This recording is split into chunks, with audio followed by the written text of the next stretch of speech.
حضرت شیخ سعدی کا ایک اور مشہور اور دلچسپ واقعہ بیان کیا جاتا ہے۔ ایک دفعہ کا ذکر ہے کہ شیخ سعدی کسی سفر پر جا رہے تھے۔ سفر کے دوران ایک رات وہ ایک مسافر خانے میں ٹھہرے۔ سرائے میں ایک درویش بھی قیام پذیر تھا۔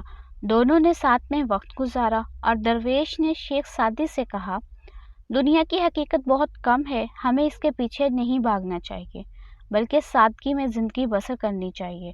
شیخ سعدی نے درویش کی بات کو غور سے سنا لیکن خاموش رہے۔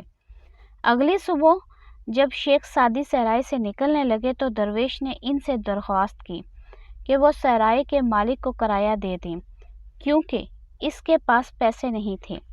اس پر شیخ سعدی نے مسکراتے ہوئے کہا، اے درویش، جو دنیا کی حقیقت کو کم جانتا ہے اور سادگی کا پرچار کرتا ہے، وہ آخر دنیا کی اتنی معمولی سی چیز یعنی کرایہ کیوں ادا نہیں کر سکتا؟